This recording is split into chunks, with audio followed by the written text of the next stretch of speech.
আমার ভাবিমা হওয়ার পর বেশ একাকিত্ব বোধ করছিলেন। তার এবং আমার দাদার মধ্যে দূরত্ব ক্রমশ বাড়ছিল। এরই মধ্যে আমি তাদের বাড়িতে যাই, আর আমাকে দেখে ভাবি খুব খুশি হন। একদিন আমি ভাবির ঘরে হঠাৎ করে ঢুকে পড়ি যখন তিনি তার শিশুকে খাওয়াচ্ছিলেন। সেদিনের ঘটনাটি আমাদের দুজনের জন্যই কিছুটা অস্বস্তিকর ছিল। আমি পরিস্থিতি বুঝতে পেরে দ্রুত ক্ষমা চেয়ে বেরিয়ে আসি। এক রাতে ভাবি হঠাৎ আমার ঘরে আসেন। আমি বুঝতে পারলাম তিনি মানসিক চাপে আছেন। কিছু না বললেও তার চোখে ক্লান্তির চিহ্ন স্পষ্ট ছিল।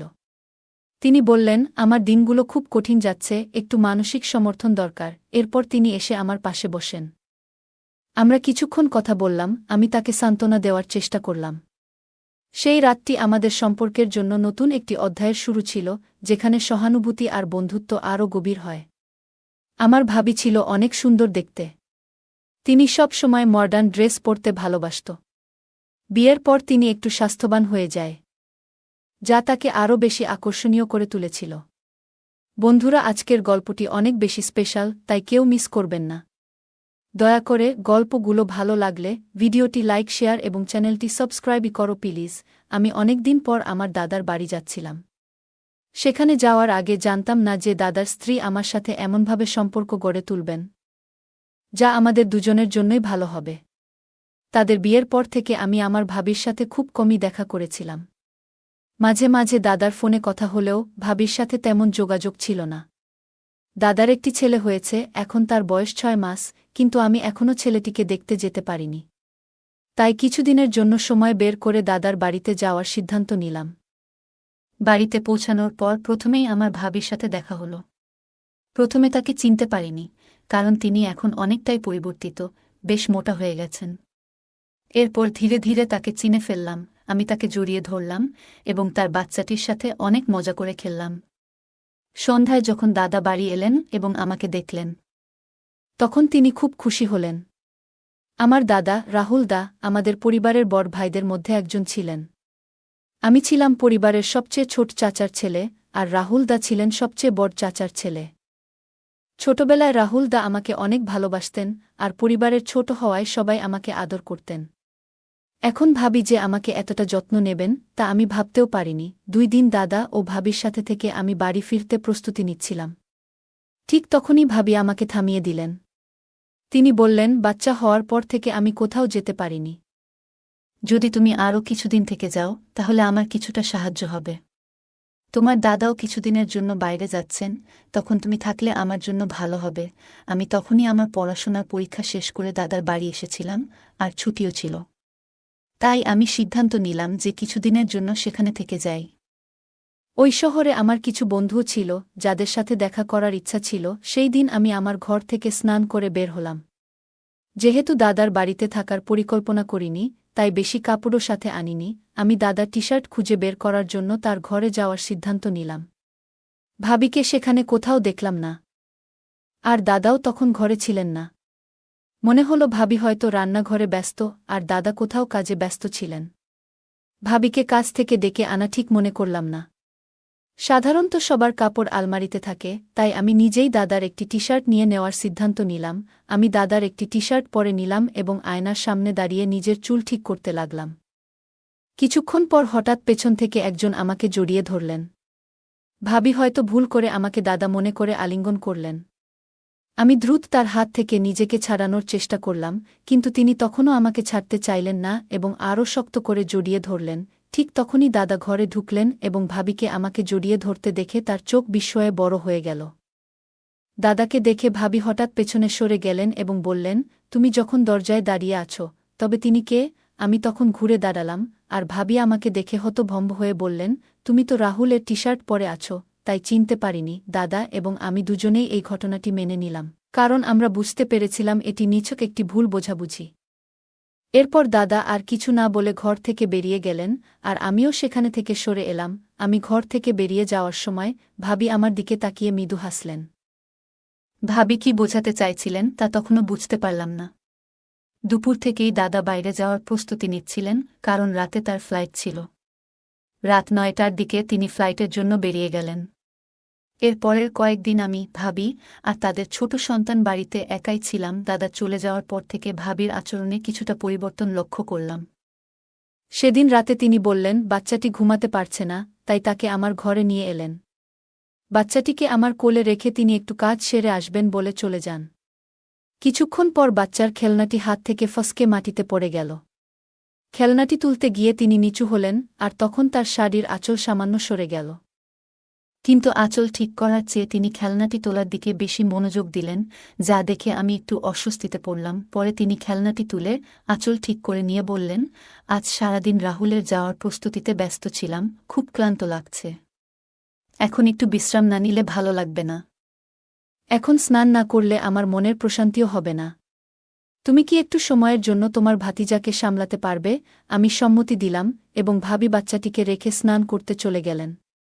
আমি বাচ্চাটির সাথে খেলতে থাকলাম। কিছুক্ষণ পর বাচ্চাটি কান্না করতে শুরু করল। হয়তো ওর খিদে পেয়েছিল। আমি তাকে নিয়ে ভাবির ঘরে গেলাম, দেখলাম ভাবি চুল শুকাচ্ছেন। আমাকে দেখে তিনি বাচ্চাটিকে আমার হাত থেকে নিলেন। আমি ঘর থেকে বেরিয়ে আসতে যাচ্ছিলাম, ঠিক তখন ভাবি বললেন, আমার মাথা খুব ব্যথা করছে, মনে হয় না চুল ধোয়া উচিত ছিল। ভাবি মাথা ব্যথার কথা বললেন, তাই আমি রান্নাঘরে গিয়ে তার জন্য একটু আদা চা বানিয়ে নিয়ে এলাম। নিজের জন্য 1 কাপ বানালাম, কারণ চা আমার অনেক দিনের সঙ্গী। ডিগ্রি পড়ার সময় রাত জেগে পড়াশোনা করতাম, তখন থেকেই চা পানের অভ্যাসটা লেগে গেছে। 2 কাপ চা নিয়ে ভাবির ঘরে ফিরলাম। তখন দেখলাম ভাবি বাচ্চাকে খাইয়ে দিয়ে শুয়ে আছেন। হঠাৎ চোখে পড়ল তার গাউনের কিছু অংশ একটু সরেছে। আর আমি তৎক্ষণাৎ দৃষ্টি অন্যদিকে সরিয়ে নিলাম। ভাবি আমাকে বললেন, দেবরজি, তোমার চোখ ফিরিয়ে নেওয়ার কি দরকার? তখন আমি তাকে তার পোশাক সম্পর্কে বললাম। তিনি দ্রুত তা ঠিক করলেন। আমি তার দিকে তাকালাম এবং কিছুক্ষণ আগের ঘটনা মনে পড়ায় একটু লজ্জা পেলাম। ভাবি কোনো দ্বিধা ছাড়াই আমার সাথে কথা বলতে শুরু করলেন। চায়ের কাপ হাতে নিয়ে বললেন, তোমার বানানো চা বেশ ভালো হয়েছে। মাথার ব্যথাও যেন সেরে গেছে। চা শেষ করে আমি কাপগুলো তুলে রান্নাঘরে রাখলাম এবং তারপর নিজের ঘরে গিয়ে ঘুমিয়ে পড়লাম। পরদিন প্রতিদিনের মতো আমি সকালবেলা ঘরের বাইরে ব্যায়াম করছিলাম। সাধারণত ভাবি সকাল 9টার দিকে ওঠেন, তাই আমি জানতাম তিনি এত সকালে বের হবেন না।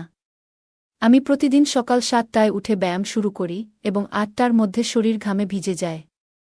হঠাৎ 8টার সময় ভাবি তার ঘর থেকে বেরিয়ে এলেন। আমাকে এক্সারসাইজ করতে দেখে বললেন, তুমি তো এত ফিট আছো, আমাকে কখনো এক্সারসাইজ করার পরামর্শ দাওনি কেন? বাচ্চা হওয়ার পর থেকে আমার শরীরের অবস্থা খারাপ হয়ে গেছে। আমি হেসে বললাম, কোনো সমস্যা নেই, তুমি আজ থেকে আমার সাথে ব্যায়াম করতে শুরু করো। তারপর ভাবি শার্ট ও প্যান্ট পরে এলেন, যাতে তাকে একটু অন্যরকম লাগছিল। আমি নিজেকে সামলে নিলাম এবং ভাবিকে ব্যায়ামের ধাপগুলো শেখাতে লাগলাম। এইভাবে আমাদের মধ্যে কথাবার্তা আরও বেড়ে যেতে লাগল। মাঝে মাঝে ভাবি হঠাৎ দুপুরে আমাকে তার ঘরে ডেকে পাঠাতেন, যাতে তিনি কোনো সাহায্য বা পরামর্শ নিতে পারতেন। এরপর একদিন আমার এক বন্ধুর ফোন এলো, যে এই শহরেই থাকত। তাকে বললাম যে আমিও এই শহরে আছি এবং সে আমাকে দেখা করতে জোর করতে লাগল। যখন আমি বন্ধুর সাথে ফোনে কথা বলছিলাম, ভাবি আমার পাশেই বসেছিলেন। আমি বাইরে যাওয়ার কথা বলতেই তিনি আমাকে থামিয়ে বললেন, এখন তো আমরা দুজনই বাড়িতে আছি, তাই তুমি তোমার বন্ধুকে এখানে ডাকো। আমি তোমাদের জন্য ভালো কিছু খাবার তৈরি করব। আমি আমার বন্ধুকে বাড়িতে আসার জন্য ঠিকানা দিলাম এবং ভাবি সেদিন আমাদের জন্য নিজ হাতে খুব সুন্দর কিছু খাবার তৈরি করলেন। আমার বন্ধু সুনীল এলে ভাবি তার সঙ্গে বেশ ভালোভাবে কথা বললেন। কিন্তু সুনীল চলে যাওয়ার পর ভাবি বললেন, তোমার এই বন্ধুকে ভালো লাগেনি। তার চোখের দৃষ্টি কিছু ঠিক ছিল না। মহিলারা পুরুষদের দৃষ্টিভঙ্গি ভালোভাবে বুঝতে পারেন, আর ভাবি হয়তো সঠিকভাবেই সেটা ধরতে পেরেছিলেন। আমি ভাবিকে আশ্বস্ত করলাম, ঠিক আছে, আজ থেকে আমি তার সাথে শুধু বাড়ির বাইরে দেখা করব। আর কখনো তাকে বাড়িতে ডাকব না। সেই রাতেই বাচ্চাটি খুব কান্নাকাটি করছিল, আর ভাবিও বেশ ক্লান্ত লাগছিলেন। আমি শিশুর কান্নার শব্দ শুনে ভাবির ঘরে গেলাম। তার হাত থেকে বাচ্চাটিকে নিয়ে কোলে নিয়ে শান্ত করার চেষ্টা করলাম। তখন ভাবি বললেন, ভাই, আপনি আমার আর আমার বাচ্চার যত্ন কেমন করে করছেন? রাহুল তো বাচ্চা কান্না করলে পাশের ঘরে গিয়ে ঘুমিয়ে পড়ে, কিন্তু আপনি আপনার ঘুম নষ্ট করে আমাদের পাশে এসে দাঁড়ালেন। তার চোখে জল দেখা গেল। ভাবি বললেন, আমার পেটে অনেক যন্ত্রণা হচ্ছে, আমি ভেবেছিলাম তার জন্য কিছু গরম পানীয় তৈরি করে আনব। তখনই তিনি আমার হাত ধরে বললেন, কিছু আনার দরকার নেই, এটা আমার শারীরিক সমস্যার কারণে হচ্ছে এবং আগামী কয়েকদিন এমনটাই চলবে। ভাবি হঠাৎ করে তার মাথাটা আমার কাঁধে রাখলেন।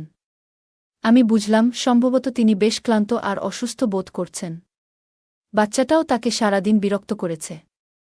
তাকে আরাম দিতে আমি তাকে বিছানায় শুইয়ে দিলাম এবং মাথায় আলতো করে হাত বোলাতে লাগলাম। কিছুক্ষণ পর ধীরে ধীরে তার মুখে আরামের ভাব ফুটে উঠল।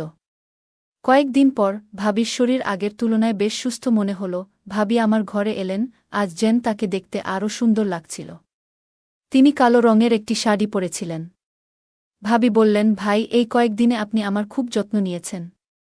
বিয়ের পর থেকে রাহুল কখনোই আমার এতটা খেয়াল রাখেনি। অন্তত আমি মনে করতে পারছি না। আপনার মতো একজন স্বামী পেলে হয়তো আমার জীবনটা আরও সুন্দর হতো। কিন্তু কি করব, আমার ভাগ্যই খারাপ। আমি ভাবলাম, অনেক মহিলাই তাদের স্বামী সম্পর্কে অভিযোগ করেন, হয়তো ভাবিও তেমনি কিছু বলছেন। কিন্তু কিছুক্ষণ পর তিনি আরও কাছে এসে বললেন, ভাই, আপনার কাছ থেকে একটা বড় সাহায্য চাই। তিনি বললেন, গত কয়েকদিনে আপনার কাছ থেকে আমি যে সমর্থন পেয়েছি সেটা কোনোদিন ভুলব না। ভাবি এত সহজভাবে কথাগুলো বললেন যে আমি কিছুটা বিস্মিত হলাম। আমি জিজ্ঞাসা করলাম, ভাবি, আপনি ঠিক আছেন তো? এসব বলার মানে কি? আমি বিষয়টিকে গভীরে নিতে চাইছিলাম না, তাই আলাপ অন্যদিকে ঘোরানোর চেষ্টা করছিলাম। তখন হঠাৎ করে ভাবি কেঁদে উঠলেন। বললেন, আজ পর্যন্ত আমি অনেক কষ্ট মনে ধরে রেখেছি। আজ আপনার সামনে সব কিছু খুলে বলতে ইচ্ছে করছে। ভাবি বললেন, তোমার ভাই অনেক দিন ধরে অসুস্থ, আর তার প্রভাব আমাদের ছেলেও সহ্য করছে। জন্ম থেকেই আমার সন্তান দুর্বল। তোমার ভাইয়ের অসুস্থতার কারণেই এমনটা হয়েছে। যদি গাছের শিকড় দুর্বল হয়, তাহলে ডালপালা কি শক্তিশালী হতে পারে? আমি অবাক হয়ে বললাম, ভাবি, তুমি এসব কি বলছ? তোমার কথাগুলোর মানে পুরোপুরি বুঝতে পারছি না। ঠিক তখনই ভাবি আমার দিকে ফিরে আবেগপ্রবণ হয়ে বললেন, ভাই, আমাকে বিশ্বাস করো। আমি মিথ্যা বলছি না। এরপর তিনি তার ঘরে গিয়ে আমার ভাইয়ের কিছু মেডিকেল রিপোর্ট নিয়ে এলেন। বললেন, তোমার ভাইয়ের অসুস্থতা সম্পর্কে তুমি জানোই। আমার সন্তানও খুব অল্প বয়সে নানা সমস্যায় ভুগছে, আর আমি নিশ্চিত নই সে কতদিন সুস্থ থাকবে। এখন আমাদের কাছে খুব বেশি সময় নেই। তাছাড়া তোমার ভাই তো বাড়িতেও নেই। ভাবি আমাকে গভীরভাবে দেখলেন এবং বললেন, তুমি তো বুঝতে পারছ, এই পরিস্থিতিতে একজন মায়ের কত কিছু চিন্তা করতে হয়। তিনি সাহায্যের জন্য অনুরোধ করলেন। আরও বললেন, আমার এমন এক সন্তানের প্রয়োজন যে সুস্থ এবং শক্তিশালী হবে। আমি জানি তোমার ভাইয়ের থেকে সেটা সম্ভব হবে না। ভাবিকে তখন খুব চিন্তিত দেখাচ্ছিল। আমি একবার তাকিয়ে দেখলাম, তার মধ্যে এক ধরনের বিশেষ কিছু ছিল যা আগেও আমার মনে কল্পনা এসেছে। যেন তিনি একজন খুবই সুন্দর এবং গুণী মহিলা আমার সামনে দাঁড়িয়ে আছেন। আমি মনে করলাম, এই সময়ে তাকে মানসিকভাবে সাহায্য করা দরকার, এবং তাই তার পাশে থাকার সিদ্ধান্ত নিলাম। আমরা সেই রাত কিছুক্ষণ কথা বললাম, একে অপরকে বুঝতে চেষ্টা করলাম। ঠিক তখন পাশের ঘর থেকে শিশুর কান্নার আওয়াজ পেলাম। আমরা দুজনেই শিশুটির যত্ন নিতে উঠে গেলাম, কিন্তু আমার মনে হচ্ছিল এটা ঠিক হবে না। তাই আমি ভাবিকে বললাম যে সে যেন বাচ্চার দিকে একটু নজর রাখে। এরপর আমি গভীর ঘুমে ঢলে পড়লাম। যখন ঘুম ভাঙল তখন সকাল হয়ে গেছে। আমি ঘুম থেকে উঠে দেখি ভাবি আমার পাশে বসে আছেন। তিনি এখনও সেই একই নাইট ড্রেসে ছিলেন। মনে হলো তিনি রাতে একটুও ঘুমাননি, কারণ আমি উঠতেই ভাবি আমার সামনেই আছেন। তিনি হেসে বললেন, ভাইজা, আপনি তো আমাকে ভালোভাবেই বোকা বানালেন।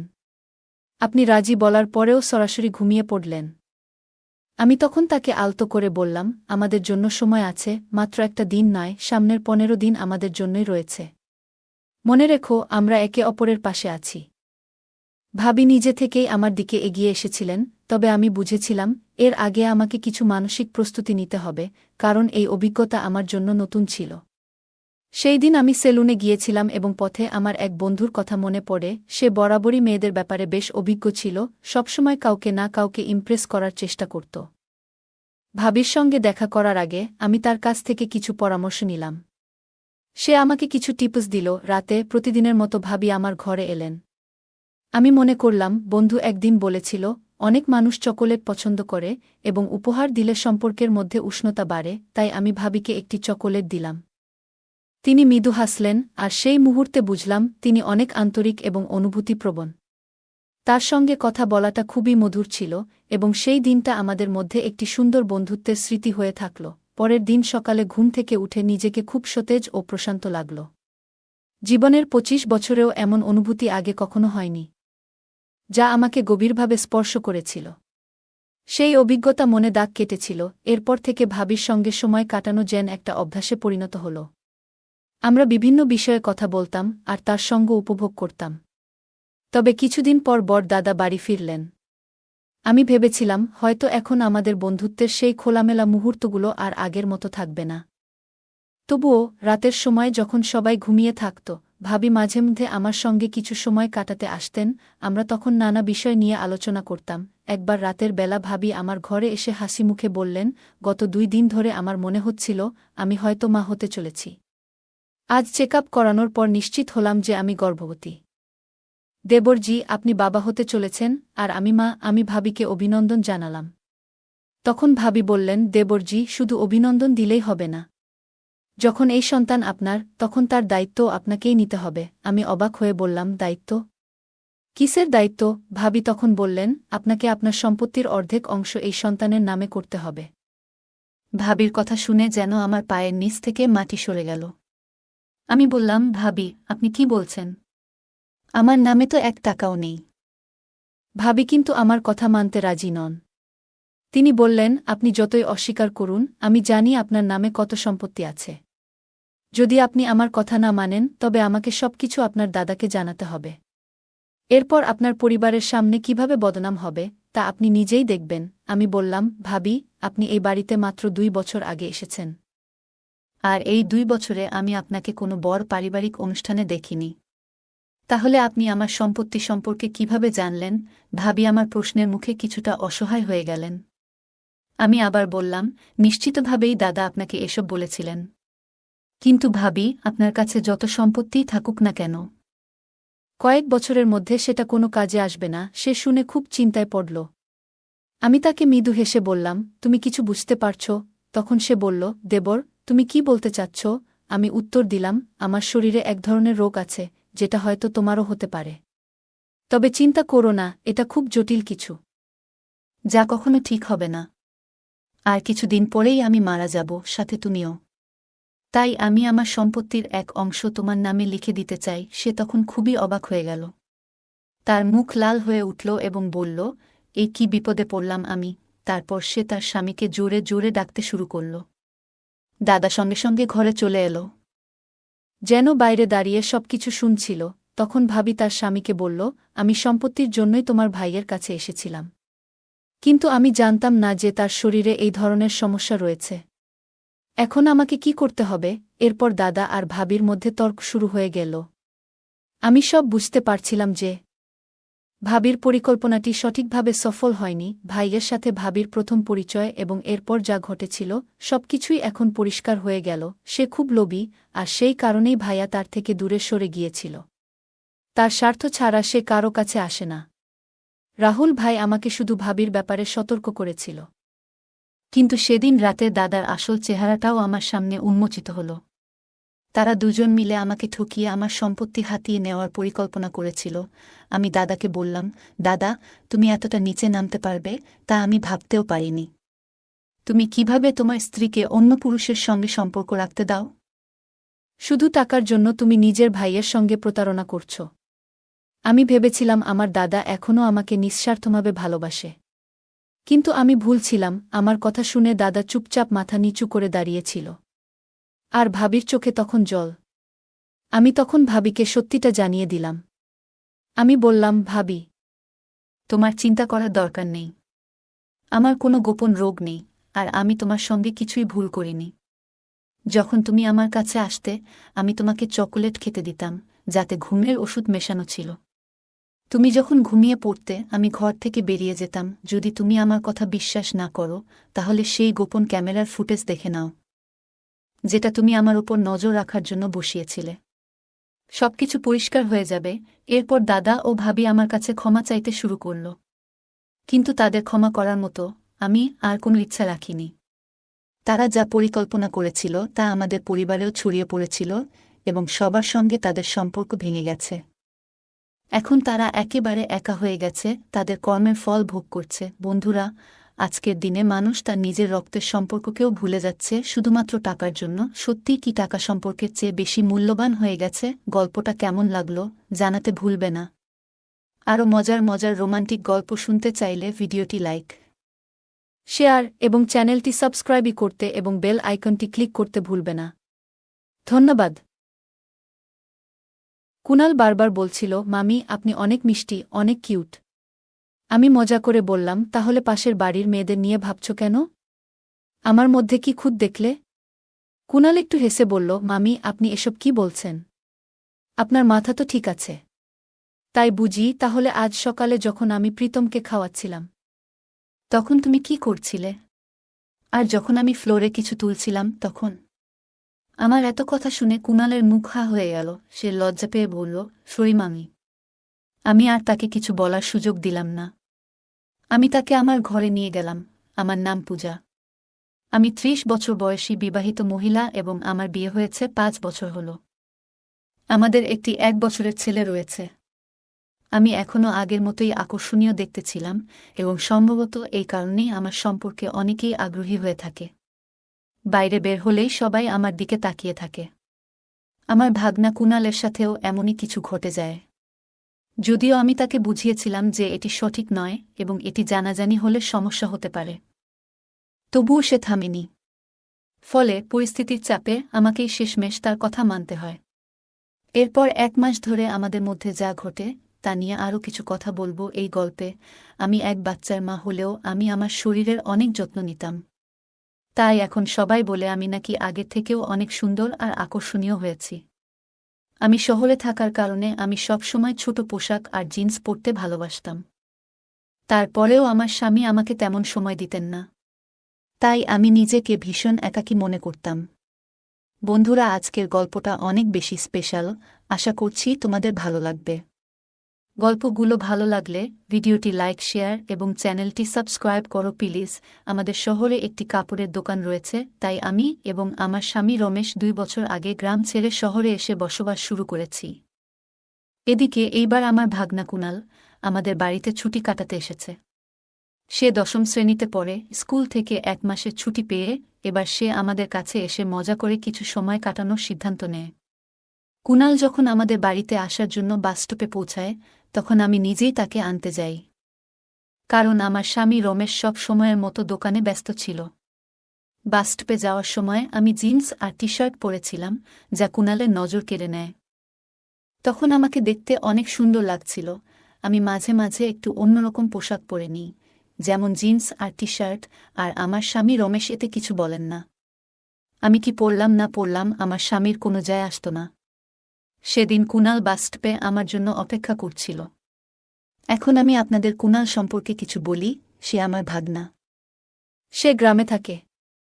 দূর থেকে আমি কুনালকে ডেকে উঠলাম, কিন্তু আমাকে জিন্স পোশাকে দেখে সে প্রথমে চিনতে পারেনি এবং এদিক সেদিক তাকাতে লাগল। আমি যখন তাকে হাত দিয়ে ইশারা করলাম তখন সে আমার কাছে এসে পৌঁছায় এবং প্রথমেই আমার পায়ে ছোঁয়। আমি তাকে আশীর্বাদ দিয়ে বললাম, আরও কত করবে কুনাল? আমি তো এতটাও বুড়ি নেই। কুনাল হাসতে হাসতে বলে, না মামি, আপনি তো এখনও ১৮ বছরের মতোই দেখাচ্ছেন। আমি তো আপনাকে চিনতেই পারিনি। যদি আপনি সিঁদুর না পরতেন কেউ বলতেই পারত না যে আপনি একজন বাচ্চার মা। তার কথা শুনে আমি হেসে বললাম, যাও, এবার অনেক হয়েছে, আর মিথ্যা বলো না। তোমার মামা তো সবসময় বলে যে আমার মধ্যে আগের সেই উজ্জ্বলতা আর নেই। তখন কুনাল বলে উঠল, সত্যিই বলছি মামি, আপনি অনেক কিউট দেখাচ্ছেন। মনে হচ্ছে আগের থেকে অনেক সুন্দর লাগছেন। কুনালের মুখ থেকে নিজের প্রশংসা শুনে আমি একটু খুশিই হচ্ছিলাম, কারণ রমেশ আমার স্বামী তো কখনো আমার প্রশংসা করে না। কাজ সেরে বাড়ি ফেরার সময় সারাটা পথ কুনাল আমার সাথে কথায় মশগুল ছিল। কুনালের আমার হাত ধরে রেখেছিল এবং আমি বললাম, তুমি তো আর ছোট নও যে হারিয়ে যাবে। তখন কুনাল মজা করে বলল, কি হয়েছে মামি? হাত ধরলে কি আপনার হাত মলা হয়ে যাবে নাকি? কুনালের উচ্চতা আমার থেকে সামান্য কম ছিল, আর আমি সেদিন শাড়ি পরিনি, তাই একটু অস্বস্তি হচ্ছিল। বাড়িতে পৌঁছানোর পর কুনাল গোসল সেরে নিল। আমি তার জন্য চা এবং কিছু নাশতা তৈরি করে দিলাম। তারপর আমরা একসঙ্গে বসে চা খেলাম। এই সময় আমি কুনালের কাছে তার মা ও পরিবারের সবার খোঁজ খবর নিলাম এবং রমেশকেও ফোন করে জানিয়ে দিলাম যে কুনাল এসে গেছে। আমার ছেলে প্রীতম, যাকে আমরা আদর করে খুব প্রীতম বলে ডাকি, তখনও ঘুমাচ্ছিল। গল্প করতে করতে আমি মজা করে কুনালকে জিজ্ঞেস করলাম, এই যে, কোনো গার্লফ্রেন্ড বানিয়েছ নাকি এখনও সিঙ্গেল ঘুরছ? আমার মুখে এমন প্রশ্ন শুনে কুনাল একটু লজ্জা পেল। আমি হাসতে হাসতে বললাম, আর বলেও ফেলো। এত লজ্জা পাচ্ছ কেন? আমি তো আর তোমার মাকে কিছু বলবো না। তখন কুণাল একটু হেসে বলল, আসলে মামি, একটা মেয়ে আছে, কিন্তু আমি এখনও কিছু বলিনি। আমি আবার মজা করে বললাম, ওহ, তাহলে এখনও কিছু বলেনি। কুণাল মজা করে বলল, মামি, কথা তো দূরের কথা। কুণালের কথা শুনে আমি এত হাসছিলাম যে পেটে ব্যথা হয়ে গেল। গল্প করতে করতে কখন বিকেল 5টা বেজে গেছে বুঝতেই পারিনি।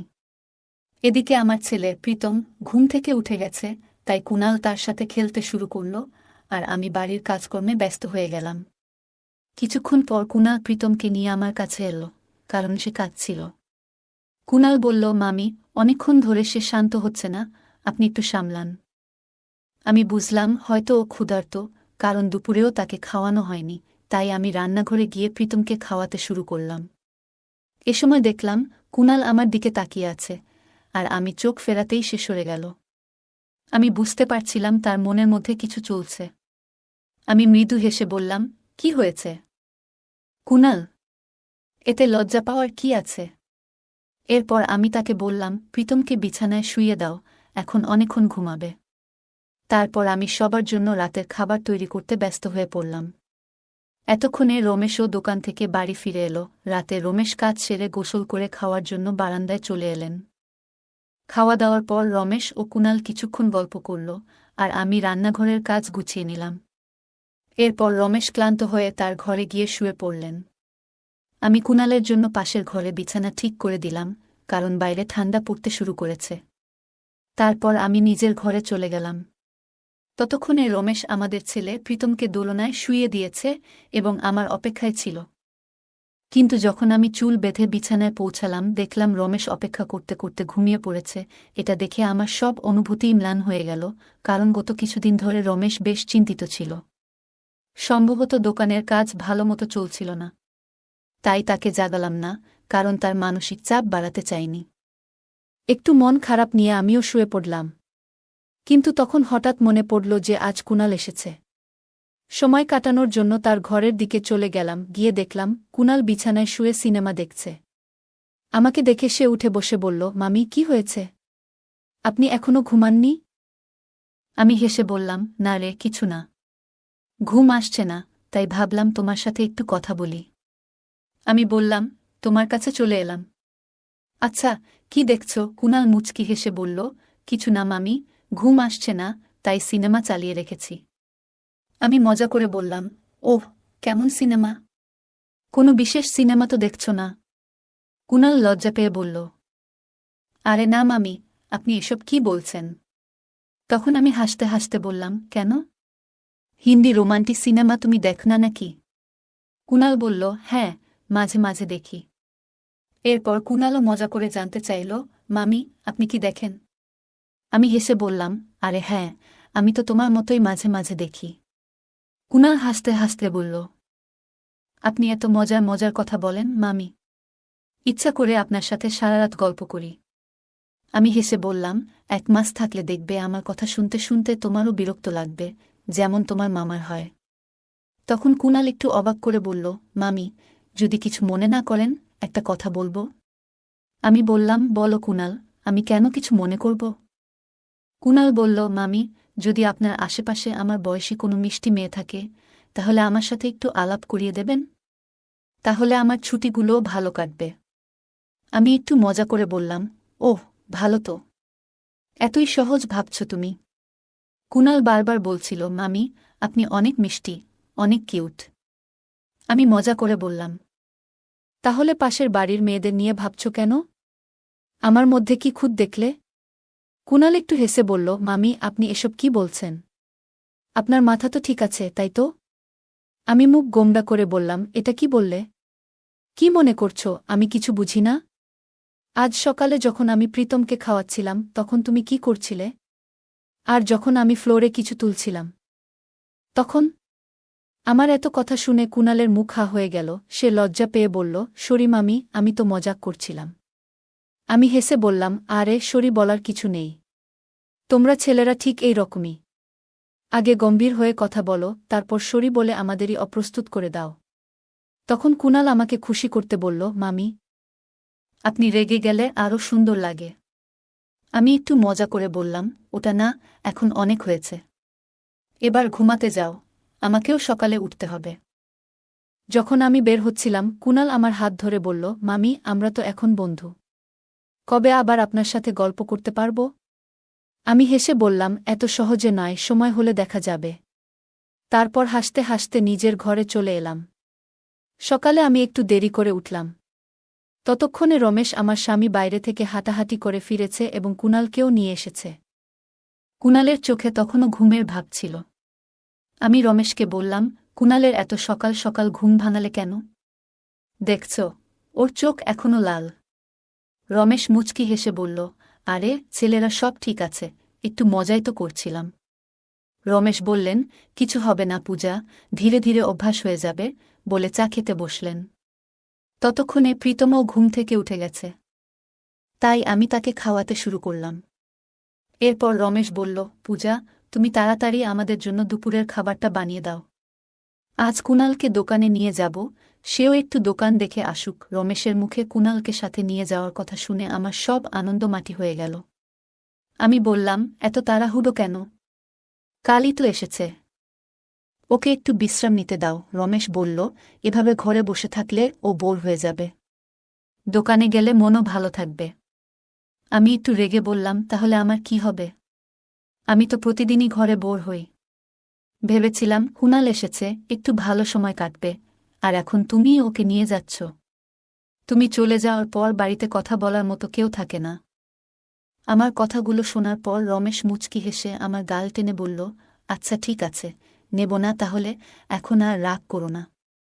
তবে সত্যি বলছি, তোমাকে রেগে গেলে আরও সুন্দর দেখায়।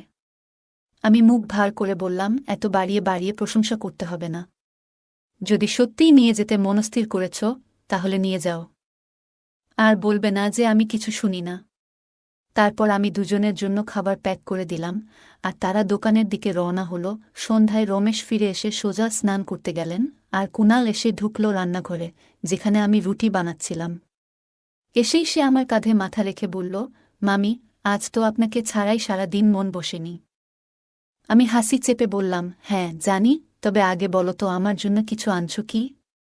কুনাল হেসে বলল, হ্যাঁ মামি, নিয়ে এসেছি। আমি তাকে বললাম, তাহলে তাড়াতাড়ি স্নান সেরে নাও, এরপর আমরা সবাই মিলে খেয়ে নেব। তখন পর্যন্ত রমেশ খাওয়া শেষ করে প্রীতমের সাথে খেলায় ব্যস্ত ছিল। আমি কুনালের জন্য খাবার দিয়ে নিজে বাটিগুলো পরিষ্কার করতে শুরু করলাম। খাওয়া শেষে কুনালও তার প্লেট নিয়ে রান্নাঘরে এসে বলল, মামি, আপনি তো অনেক কাজ করেন, নিশ্চয়ই ক্লান্ত হয়ে যান। চলুন আমি কিছুটা সাহায্য করি।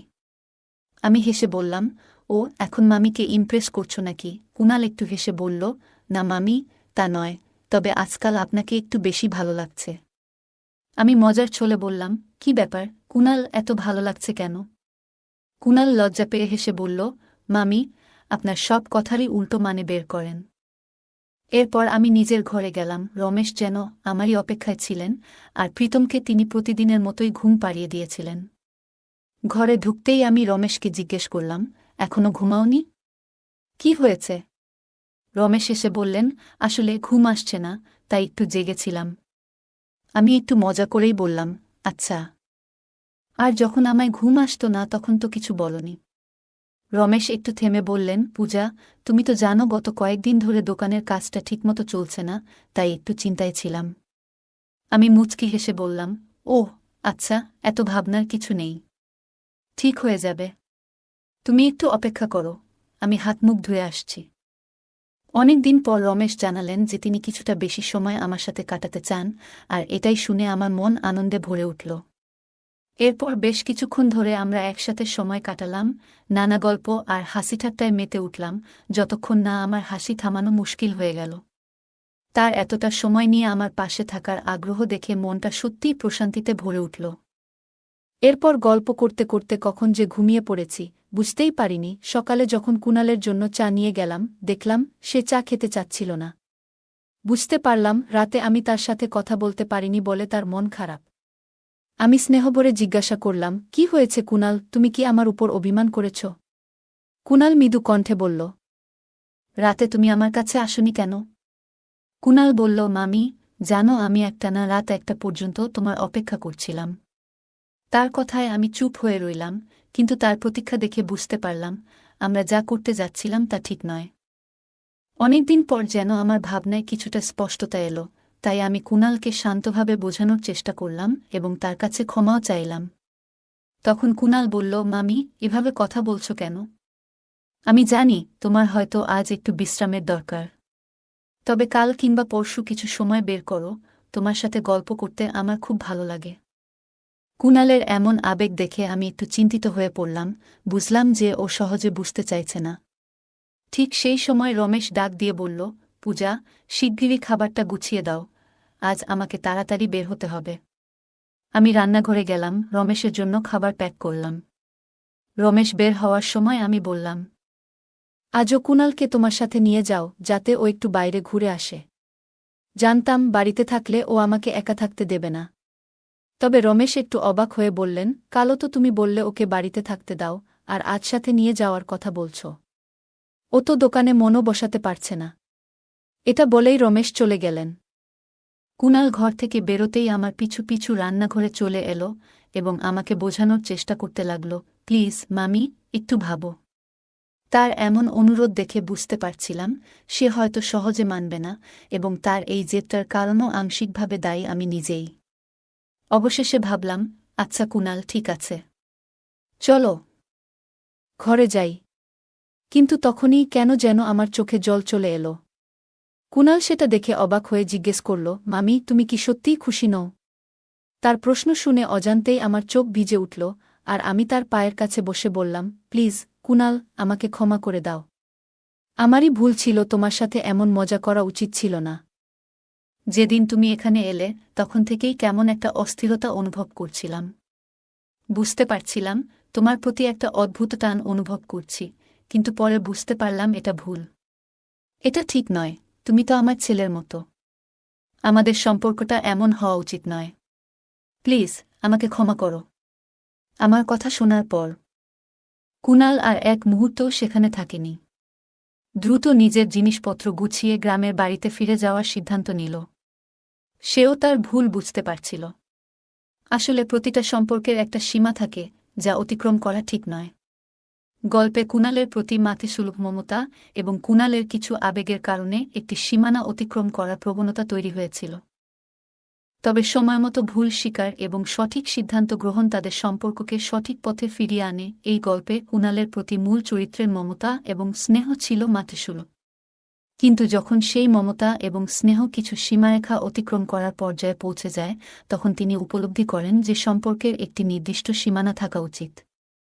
প্রতিটি সম্পর্কের মধ্যে কিছু অপ্রকাশিত সীমা থাকে, যা অতিক্রম করা সম্পর্ককে জটিল করতে পারে এবং ভুল বোঝাবুঝি তৈরি করতে পারে। কুণালের প্রতি তার আবেগ ছিল ভালোবাসার মতোই, কিন্তু সেই ভালোবাসা যেন ভুল পথে না যায় সেদিকে মনোযোগী থাকা প্রয়োজন ছিল। প্রায়শই সম্পর্কের সমস্যাগুলির সমাধান খোলামেলা কথোপকথনের মধ্যেই নিহিত থাকে। গল্পের মূল চরিত্রটি কুণালের সঙ্গে সোজাসুজি কথা বলেন এবং নিজেদের মধ্যে সৃষ্ট ভুল বোঝাবুঝির সমাধান করেন। তার খোলামেলা কথোপকথন কুণালকে নিজের অবস্থান এবং অনুভূতির ব্যাপারে সচেতন হতে সহায়ক হয়। এই ধরনের সৎ এবং সরল যোগাযোগ আমাদের ব্যক্তিগত জীবনের বিভিন্ন সম্পর্কের সমস্যাগুলো সমাধানে অত্যন্ত গুরুত্বপূর্ণ। গল্পে আমরা দেখতে পাই যে সংযম এবং আত্মনিয়ন্ত্রণ একটি সম্পর্ককে সঠিক পথে রাখতে কতটা সহায়ক হতে পারে। মূল চরিত্রটি বুঝতে পারেন যে তার আবেগকে নিয়ন্ত্রণে রাখা জরুরি, কারণ তা সম্পর্কের সৌন্দর্য এবং মর্যাদাকে হুমকির মুখে ফেলে দিতে পারে। এই শিক্ষা আমাদের মনে করিয়ে দেয় যে আমাদের আবেগ এবং অনুভূতির প্রতি সংযম থাকা অত্যন্ত প্রয়োজনীয়, বিশেষত তখন যখন সেগুলো সম্পর্কের সীমানা অতিক্রম করার ঝুঁকিতে থাকে। গল্পের শেষের দিকে কুণাল নিজের ভুল বুঝতে পেরে নিজেকে দূরে সরিয়ে নিয়ে যায়। এটি সম্পর্কের মর্যাদা এবং সীমা রক্ষা করার জন্য তার নিজস্ব সিদ্ধান্ত। প্রতিটি সম্পর্কের ভিত্তি হল পারস্পরিক সম্মান, যার অভাবে সেই সম্পর্ক অবমূল্যায়িত হতে পারে। কুণাল এবং মূল চরিত্রের মধ্যে সম্পর্কের প্রতি এই শ্রদ্ধাবোধ এবং বোঝাপড়া তাদের ভুল বুঝতে এবং একে অন্যের প্রতি শ্রদ্ধা প্রদর্শন করতে সহায়তা করে। গল্পটি শেষ পর্যন্ত আমাদের জানায় যে প্রতিটি ভুলই একটি শিক্ষা। এই অভিজ্ঞতা তাদের উভয়ের জন্যই শিক্ষণীয়, যা ভবিষ্যতে তারা সম্পর্কের ব্যাপারে আরও সচেতন এবং সংযত হয়ে উঠতে পারবেন। গল্পটি দেখায় যে ভুল থেকে শিক্ষা নিয়ে তা পরবর্তীতে সঠিক পথে পরিচালিত করাই সবচেয়ে বড় আত্মোন্নয়ন। অতএব এই গল্পটি আমাদের বোঝায় যে সঠিক সম্পর্ক বজায় রাখতে পারস্পরিক বোঝাপড়া, শ্রদ্ধা এবং সীমানার প্রতি সম্মান থাকা অত্যন্ত প্রয়োজন। আবেগ থাকা সত্ত্বেও সংযম বজায় রাখা, আত্মনিয়ন্ত্রণ করা এবং সম্পর্কের মর্যাদা রক্ষা করা হল এই গল্পের প্রধান শিক্ষণীয় বিষয়। বন্ধুরা, যদি এই গল্পটি ভালো লেগে থাকে তাহলে দয়া করে ভিডিওটি লাইক করুন এবং আমাদের চ্যানেলটি সাবস্ক্রাইব করুন। পাশে থাকা বেল আইকনটি প্রেস করুন যাতে করে আমরা যখনই নতুন ভিডিও আপলোড করি তার নোটিফিকেশন সবার আগে আপনার কাছে পৌঁছে যায়। ধন্যবাদ, দেখা হবে আমাদের পরবর্তী ভিডিওতে।